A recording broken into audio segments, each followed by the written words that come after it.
Parliament का मुश्तरका इजलास अब से होगा कुछ देर बाद। सदर आसिफ अली जरदारी ने यह इजलास वज़ीर आज़म की एडवाइस पर बुलाया है, जिसका मकसद ज़ेरे इल्तवा बिल्स की मंजूरी है। बाय द वे, ये इजलास एक ऐसे वक्त में होने जा रहा है जब पीटीआई ने एक बार फिर यू टर्न ले लिया है और हुकूमत के साथ जारी मुज़ाकरात को जारी रखने से इनकार कर दिया है। चेयरमैन पीटीआई बैरिस्टर गोहर ने उनके अकॉर्डिंगली ही सेड के हुकूमत की जानिब से जुडिशल कमीशन के क़याम में ताख़ीर के बाइस बानी पीटीआई की जानिब से लिया गया है, जिस पर हुकूमती कमेटी के रुकन इरफान सिद्दीकी ने अफसोस का इजहार किया और जोर दिया है कि तहरीक इंसाफ वाले मुज़ाकरात का अमल ना छोड़ें, फैसले पर नजरसानी करें। इसी पर बात कर लेते हैं। हमारे साथ मौजूद हैं सीनियर तज्ज़ियाकार एहतशामुल हक साहब, उन्हें वेलकम करते हैं शो में। अस्सलाम वालेकुम sir and very good morning. जी वेलकम। जी आज पार्लियामेंट का मुश्तरका इजलास होगा जिसमें अपोजिशन जमातें भी शरीक होंगी। इजलास में ज़ेरे इल्तवा बिलों की मंजूरी दे दी जाएगी। कैसे देख रहे हैं आप मौजूदा हालात में मुश्तरका इजलास को? देखिए जी, मुश्तरका इजलास की तो कोई खास बड़ी वजह नहीं है।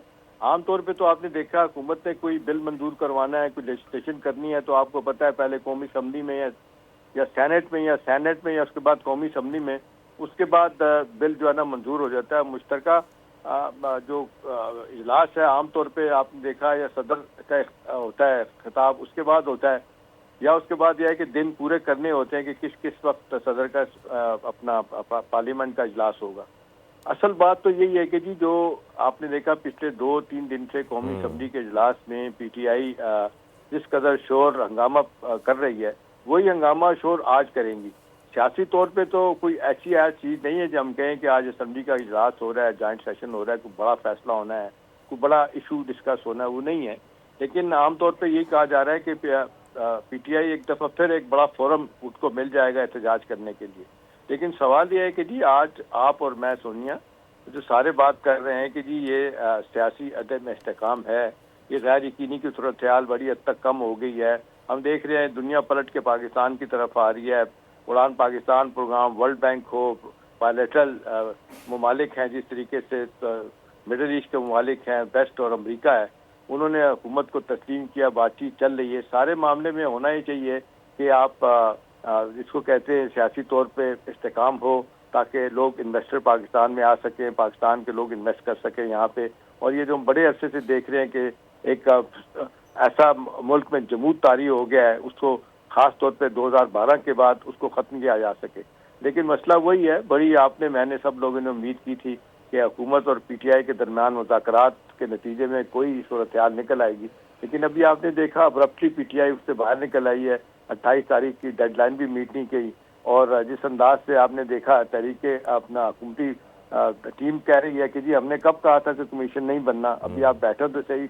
अब वो लग रहा है कि इनके पास अब ऑप्शन नहीं है, उन्हें अंदाजा हो गया है। और सच्ची बात है वो ये कि इनको ये ख्याल था कि ये 190 पाउंड के केस में सजा से पहले की सूरत हाल और थी, उसके बाद सजा होने के बाद अब मुझे लगता है कि पीटीआई की क़यादत ये समझ रही है कि उनके पास ऑप्शन नहीं है। अच्छा, फिर हाई कोर्ट में भी जाएंगे। एहतशाम साहब, ये जो अभी इरफान सिद्दीकी का साहब का भी हमने चलाया शॉट, उस पर मुझे ना वो मशहूर गाना याद आ गया। वो प्ली कर रहे हैं, वो प्लीड कर रहे हैं, अभी ना जाओ छोड़ गए कि दिल अभी भरा नहीं। कह रहे हैं कि हाँ, आप क्यों जा रहे हैं, अभी आप सब्र तो कीजिए, ठहरिए तो सही। लेकिन दूसरी जानिब जो आप बात कर रहे थे, प्लीज़ उसको कैरी कीजिएगा और ये भी बताइएगा कि सियासत के ठीक है सीने में दिल नहीं और पता नहीं धड़कन नहीं, जो भी कहते हैं, लेकिन एटलीस्ट सब्र का नाम तो सियासत है ना। हम देख रहे हैं आए दिन, अगले दिन कोई फैसला होता है, फिर कोई फैसला होता है, फिर कहते हैं जी मेरी बात हो गई, फिर कहते हैं जी मुज़ाकरात होंगे, फिर कहते हैं मुज़ाकरात नहीं होंगे। इतना एब्रप्ट डिसीजन मेकिंग, बल्कि डिसीजन मेकिंग भी नहीं है, इतना एब्रप्ट होना इस बात की गम्माज़ी कर रहा है पॉलिटिकल मैच्योरिटी कहीं मिसिंग है अभी भी।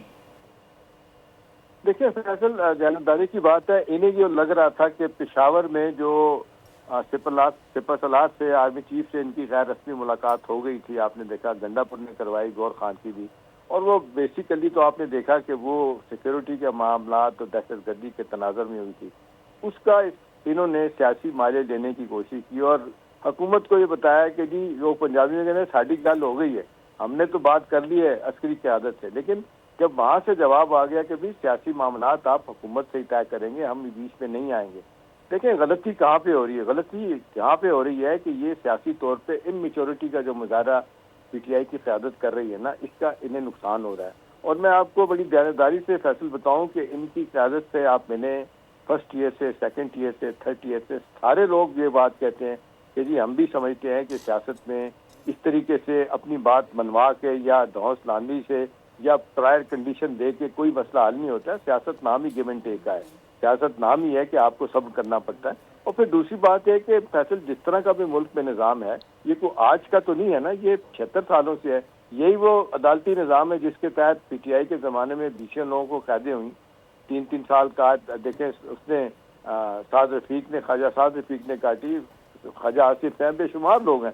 اب یہ ہے کہ بھی وہ یہی ان کو کہا جا رہا ہے کہ جی آپ نے اگر ریلیف لینا ہے، آپ کی قیادت میں ریلیف لینا ہے تو اس کو وائر میڈیا عدالتیں ہی بنتی ہے.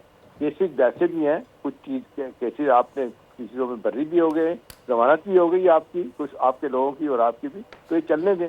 لیکن وہ کہتے ہیں نہیں، میری بات سنیں، میں جو کہوں گا. یا تو ایک زمانہ تھا کہ وہ آرمی کی قیادت کو، آرمی چیف کو کہتے تھے قوم کا باپ ہوتا ہے. وہ کہتے تھے کہ جی بانی پی ٹی آئی یہ تو جو ایجنسی جو ہے نا فون آپ کا ریکارڈ کرتی ہیں، فون ٹیپ ہوتا ہے، یہ تو بہت اچھی بات ہے، آپ کے لیے بھی اچھا ہے، میرے لیے بھی اچھا ہے. اب فوراً ہی آپ دیکھ لیں 180 ڈگری کا ٹرن ہے کہ نہیں، یہ سب کچھ غلط ہے.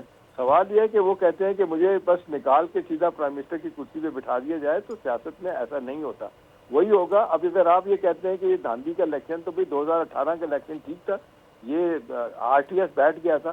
فیصل میں نے تو 71 کے بعد 11 الیکشن ہوئے، سارے میں نے کور کیے. آپ یقین کریں ساروں کے بارے میں سوال اٹھایا جا سکتا ہے. اور پھر یہ 2013 کا الیکشن جس میں نواز شریف صاحب کی پارٹی جیت کے آئی تھی، مسلسل پی ٹی آئی نے احتجاج کیا. انہوں نے کہا جوڈیشل کمیشن بنایا جائے، کمیشن بنا جی وہ تھیلے کھولیں اور یہ سب کریں. بالکل کوئی آرگنائز حالی نہیں ہوئی. جی ہاں. اچھا احتشام سے اب دیکھیں ہم اسی پہ پونڈر کر رہے ہیں نا صبح صبح کہ بھائی آخر ایسا کیا ہوتا ہے کہ پل میں تولا پل میں ماشا ہو جاتا ہے. ایک دن مذاکرات کریں گے، دوسرے دن مذاکرات کریں گے. لیکن میرا آپ سے سوال یہ ہے احتشام صاحب کہ بانی پی ٹی آئی اور دیگر تمام ترجمات یہ بڑا دو ٹوک کہتی ہے کہ مذاکرات ہم ان سے کریں گے جن سے مذاکرات کرنے کا فائدہ ہوتا ہے. پہلی چیز.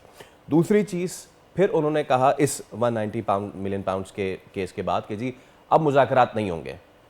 وہ حکومت سے مذاکرات نہیں کر رہے ہیں، ٹھیک ہے نا احتشام صاحب؟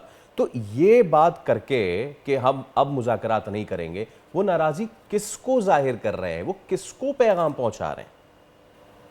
دیکھیں جی پیغام تو جس کو پہنچانا چاہتے ہیں وہ تو سننے کے لیے تیار ہی نہیں ہے. انہوں نے تو دو ٹوک کہہ دیا ہے کہ جی ہم آپ سے بات نہیں کریں گے، یہ سیاسی طور پہ حکومت سے ہی بات کرنی ہوگی. اور یہ آپ نے کوئی بھی جس کو کہتے ہیں کہ راستہ نکالنا ہے اپنے لیے سیاسی طور پہ، تو آپ وایا پولیٹیکل پارٹی، ایک رولنگ پارٹی کے ذریعے پائیں گے. اور اسی تناظر میں فیصل ان کو یقین آ گیا تھا کہ یہ بات چیت ہوگی. اور بار بار آپ نے دیکھا کہ خود ہی یا تو یہ کہتے تھے ہم بات کریں گے عسکری قیادت سے، وہاں سے جب تکا سا جواب آ گیا یہ کہتے تھے ہم حکومت سے نہیں بات کریں گے کیونکہ اصل طاقت تو ان کی ہے.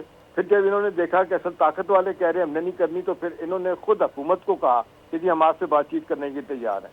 آپ نے تو، میں نے تو نہیں کہا تھا اسپیکر صاحب کے پاس جا کے یا صادق صاحب سے کہ ہاں جی ہماری ملاقات کروائی جائے. بھائی 2 سیشن ہو چکے ہیں، 1 مہینہ ہو چکا ہے اس معاملے میں. معاملات کو چلنے میں کبھی دنیا میں اس طرح ہوا ہے کہ بیٹھے بٹھائے آپ اپنی ڈیمانڈ دے دیں اور پرائر کنڈیشن کے ساتھ آپ کہیں گے ہماری بات مان لی جائے، پھر ابرپٹلی آپ وہاں سے نکل آئیں؟ ایسا نہیں ہوتا. طریقہ وہی ہے جو ساری دنیا میں ہوتا ہے، گیو اینڈ ٹیک کرنا پڑے گا. اور پھر یہ ہے کہ سب سے بڑی بات ہے جو ان کو سمجھ نہیں آ رہی، میں آپ کو بتا دیتا ہوں. ان کو بار بار ڈائریکٹلی انڈائریکٹلی کہا گیا ہے کہ بھئی آپ نے جو تنقید اور نشتر آپ نے چلانے شروع کیے ہیں، ادھر بات چیت ہوتی ہے، ادھر سے آپ گالی گلوچ کا سلسلہ شروع کر دیتے ہیں. آپ کی سوشل میڈیا ٹیم نہ خواتین کو دیکھتی ہے، نہ بزرگوں کو دیکھتی ہے، نہ بچوں کو دیکھتی ہے، نہ اجتماعی طور پہ کسی کو دیکھتی ہے، اور گالی سے شروع ہوتے ہیں، گالی پہ ختم ہو جاتے ہیں. کم از کم آپ اس میں تو تھا پیدا کریں، اس کو تو روکیں. اس کے لیے تیار نہیں. ان کو یہ لگتا ہے بانی پی ٹی آئی کو کہ میری اصل سپورٹ سوشل میڈیا ہے. آپ نے دیکھا گور خان وغیرہ سب لوگ ڈسٹینس کر چکے ہیں، کئی مرتبہ انہوں نے. بالکل احتشام صاحب، اور یہ ایک بار نہیں کئی مرتبہ پیغام پہنچا چکا ہے. لیکن بات وہی ہے نا کہ میرا پیغام محبت جہاں تک پہنچے، وہ جو محبت کا پیغام ہے وہ پہنچ نہیں پا رہا ہے. اگر پہنچ بھی پا رہا ہے تو وہ ریسیو نہیں ہو پا رہا ہے. بہت شکریہ احتشام ملک صاحب ہمارے ساتھ موجود تھے. سبسکرائب کریں اور بیل دبائیں تاکہ کوئی خبر رہ نہ جائے.